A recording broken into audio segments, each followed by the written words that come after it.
নমস্কার বন্ধুরা, আবার একটা নতুন ব্লগ নিয়ে তোমাদের সামনে চলে এসেছি। আর সবাইকে জানি সুপ্রভাত। আশা করছি তোমরা সবাই ভালো আছো, সুস্থ আছো, আর আমিও ভালো আছি, সুস্থ আছি। আর এখন বাজে প্রায় সকাল 7টা। আর 7টার সময় ছেলেকে টিউশন দিয়ে এসে আগে ঘরের জানলাগুলো খুললাম, কারণ এই টাইমটাই আমার ঘরে হচ্ছে প্রচণ্ড পরিমাণে রোদ্দুর আসে। আর তারপরে 10টার পর থেকে আর রোদ্দুরটা আস্তে আস্তে চলে যাবে, আর ততক্ষণে আর গাছগুলো রোদ্দুর পাবে না।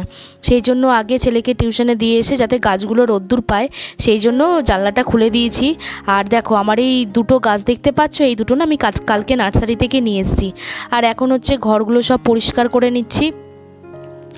আর কেননা ঘর নোংরা থাকলে দেখবে একটা নেগেটিভ লাগে, ভালো লাগে না দেখতে।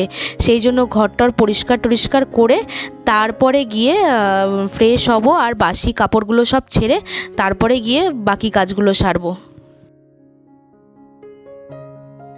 আমরা মেয়েরা সারাদিন দেখবে নিজের কাজ নিয়েই থাকতে ভালোবাসি, আর যারা বাইরে চাকরিজীবী তাদের ব্যাপারটা একটু আলাদা। সংসার আর হচ্ছে বাইরের কাজটা সমানভাবে তাল মিলিয়ে চলতে হয়, কিন্তু আমাদের ক্ষেত্রে সারাদিন সংসারের কাজ টুকিটাকি করতে করতেই দেখবে সময় কেটে যায়। আর তার মধ্যে যদি সন্তান যদি একটু থাকে, মানে একটু বড় কি ছোট থাকে, তাদের তো আর দেখতেই হবে না, সারা দিন ওই নিয়েই ব্যস্ত হয়ে যাই। আমি শুধু একটা কথাই চিন্তা করি, যারা চাকরিজীবী মা আছেন তারা দুদিকে কি করে মেনটেন করে চলেন। অবশ্য সেটা সময়ের সাথে সাথে হয়ে যায়। আর দেখো এখন হচ্ছে আমার মানি প্ল্যান্টটা যেখানে ছিল সেখান থেকে চেঞ্জ করে এখন আমি ছেলের পড়ার টেবিলে নিয়ে এসেছি। আর এদিকে গণেশ বাবাজিকে একটা আসনে বসিয়েছি। এমনি বসানো ছিল জানো তো, কিন্তু ইচ্ছা হলো একটা আসন কিনে নিয়ে এসে তারপরে তাকে বসাই। শুধু কাচের ওপর বসাতে তাকে আমার খুবই খারাপ লাগছিল। আর আমার এই কয়েন প্ল্যান্টটা, জানি না কয়েন প্ল্যান্ট, সরি না, এটা জিজি প্ল্যান্ট, জেট প্ল্যান্ট। এই প্ল্যান্টটা পাতাগুলো না কী কারণে ঝরে যাচ্ছে জানি না, সবাইকে জিজ্ঞেস করছি। সবাই বলছে প্রায় 3-4 ঘন্টা যেখানে রোদ্দুর পড়ে সে তেমন জায়গায় রাখতে। সকাল থেকে 3-4 ঘন্টা যেখানে রোদ্দুর পড়ে রোদ্দুরটা তো লাগিয়ে দিচ্ছি, তারপরে যখন ঘরে এনে রাখছি তারপরেই দেখছি না পাতাটা আস্তে আস্তে ঝরে যাচ্ছে। আর প্রত্যেক দিনের মতো আজকের আমার কাজ হচ্ছে ছেলের বইয়ের টেবিলটা গোছানো।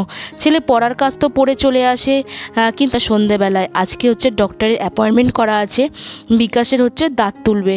সেই জন্য কিছুদিন ধরে দাঁতটার বেশ সমস্যা হয়েছিল, ডক্টর দেখিয়েছিলাম। তো ডক্টর বলছে যে দাঁতটা তুলতেই হবে, কোনো কারণে ফিলিং করানো যাবে না। পাশের দাঁতটায় করানো যাবে, কিন্তু ওই দাঁতটা তুলতেই হবে। তো বাধ্য হয়ে ডক্টরের কাছে এসেছি দাঁতটা তোলার জন্য। তো ও তো এখন দাঁত তোলার জন্য ব্যস্ত রয়েছে, আর আমি হচ্ছি এখন বসে আছি। বসে বসে কী করব ভাবছি, তাই একটু ক্যামেরা নিয়ে নড়াচড়া করছি, তোমাদের সাথে ভিডিওটা একটু শেয়ার করলাম। যাই হোক, যেরকমই হোক, খারাপ ভালো পরিস্থিতিটা তোমাদের সাথে শেয়ার করতে আমার কিন্তু বেশ লাগে। জানি তোমরা অনেক ভালোবাসো, আর আমার প্রত্যেকটা ভিডিওতে অনেক ভালোবাসা দাও। তারপরে তৈরি হয়ে বাড়ি চলে এসেছি। বাড়ি এসে হচ্ছে বিকাশকে ওখানে বসিয়ে টিভি দেখছে। এদিকে আমি চলে যাব হচ্ছে এক জায়গায় নিমন্ত্রণ বাড়ি আছে পুজোর জন্য, তো সেইখানেই যাব। আমি আর ছেলে নিমন্ত্রণ করেছে সবাইকে, কিন্তু সবাই তো আর যেতে পারছি না, সেই জন্য আমাকে ছেলেকে। তো এখন যাচ্ছি হচ্ছে এক জায়গায় নিমন্ত্রণ আছে লোকনাথ বাবার পুজোর জন্য, সেইখানে। আর ডাক্তার দেখিয়ে চলে এসেছি। চলে এসে বাড়িতে একটু টুকটাক কিছু খেলাম, খেয়ে দিয়ে হয়ে তালা টাটকা রেডি হয়ে এখন বেরোচ্ছি। আর শুধু চুড়িদারটা চেঞ্জ করেছি, আর দেখো না চোখের তলায় কালো কালো পড়ে গেছে একদম।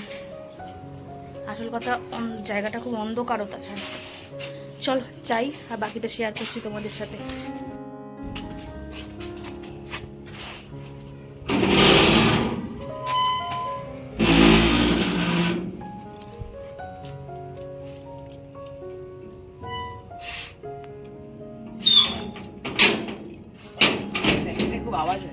কিসের কোন প্যাকেট?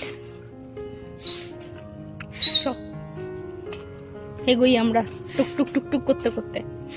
তো যাদের বাড়িতে এসছি তাদের বাড়ি হচ্ছে লোকনাথ বাবার পুজো ছিল, সেই উপলক্ষেই এসছি। আর তারা অনেক রকম আয়োজন করেছে, বাবার অনেক রকমভাবে পুজো দিয়েছে। যাদের বাড়িতে দেখছি হোমও হয়, কিন্তু খুব ভালো লাগলো জানো তো, এই ফার্স্ট টাইম আসলাম। আর ভোগের প্রসাদ তো জাস্ট অসাধারণ। মানে ভোগের প্রসাদ দেখবে যেমনই হোক না কেন, বাবার প্রসাদ কিন্তু বেশ ভালো লাগে। আর সেই জন্য আমরা প্রসাদ আর ওখানে বসে খাইনি।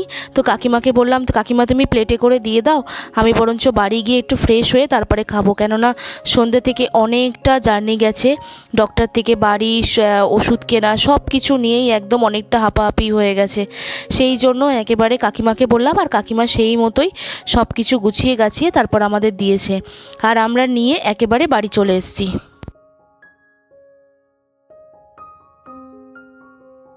তো বন্ধুরা, ভিডিওটা এখানেই শেষ করলাম। ভিডিওটা যদি ভালো লেগে থাকে অবশ্যই লাইক করো, কমেন্ট করো, আর চ্যানেলটা কিন্তু সাবস্ক্রাইব করতে ভুলো না।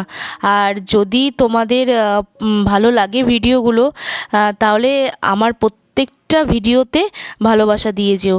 তো আবার দেখা হবে নেক্সট কোনো